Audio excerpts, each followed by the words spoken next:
And the RNC itself was just like, it was just, I mean, I watched quite a bit of it, not on purpose. I was watching MSNBC and they would have it like playing on in the background while they were analyzing and dissecting it. I mean, we had Hulk Hogan, we had Kid Rock. And, you know, one of the things that really made me like, oh my God, was all of the Republicans, a lot of people, many of them came in wearing bandages on their ear in solidarity with Donald Trump. Are y'all okay? I know you're not. Y'all put bandages on your ear and you want us to believe this isn't a cult? You want us to believe this is a real party? And it's not a party that's a cult? Okay, sure, I guess. Interesting also was J.D. Vance's acceptance speech. His whole entire acceptance speech sounded like it was a Democrat up there. This fool was talking about unions. We support unions. We're anti-corporate greed. He was talking about diversity. Of course he's going to talk about diversity, right? Because again, when it benefits them, right? He's trying to sway the Republican Party to allow people like his wife to be accepted into their community. So that's why diversity is important to him, because he wants his wife and his children to be accepted into this psycho cult, right? That's when he's pushing it. But I guarantee you, if his wife wasn't an Indian, he wouldn't give a damn about no diversity, right? And then he was talking about supporting unions. Since when do Republicans support unions? That is his platform.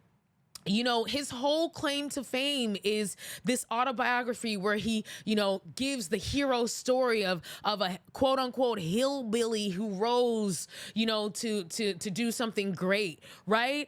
Like, so obviously, you know, he aligns himself with poor people and people, you know, who are struggling, people from the community he came from. His mom was a drug addict. He talks about that. Drugs is a big part of his platform. You know, he ties it in with the border, of course.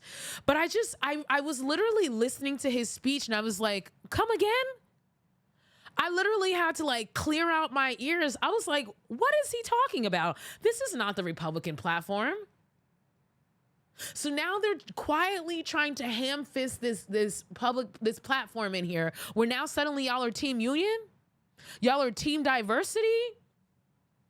Y'all are anti-corporate greed? Okay. And then, of course, the highlight of the RNC was Donald Trump, him coming up and speaking and accepting the nomination. Y'all, he came up to the stage. They rolled out the firefighter gear of Corey Comparatori, the guy who was killed at the rally. They rolled it out on stage. They had it standing off into the corner while Trump gave his speech. At one point, Trump walked over to the gear and awkwardly kissed the gear. Kissed it. It was just so awkward. And a lot of people were waiting in anticipation to see if he was going to come with more of a conciliatory tone, especially considering that he had just been shot at and almost assassinated. And at first he started by literally recapping everything that happened in the rally where he was shot. He added absolutely no information. No new information. He literally just told us what we all saw with our own eyes. And then, immediately after that, he went right back to his same old rhetoric. So one thing I will say, though, is, I don't know what, like I said, people were saying that the assassination attempt was staged. I don't freaking know. But what I will say is one of the things that makes me think it wasn't staged is that Trump, to me, looks visibly shaken since it all went down. If you look at him, he looks, first of all, let's be clear. I've already mentioned this before. Trump has started to go downhill in terms of how he looks. He looks run down. He looks exhausted. He looks tired. And he's been going downhill since all of these court cases showed up for him. When he started getting charged in all of these court cases, he started kind of looking bad. I was like, yo, this dude looks worn out.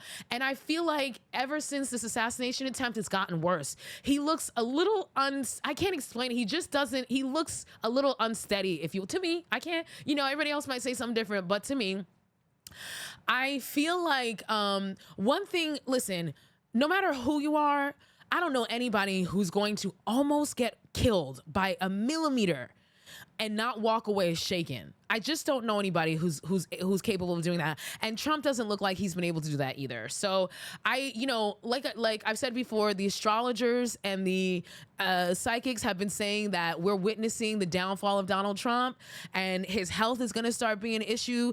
And I wouldn't be surprised if this is something that might trigger that domino effect, because he definitely, at least to me, I can see it. He look a little frazzled to me.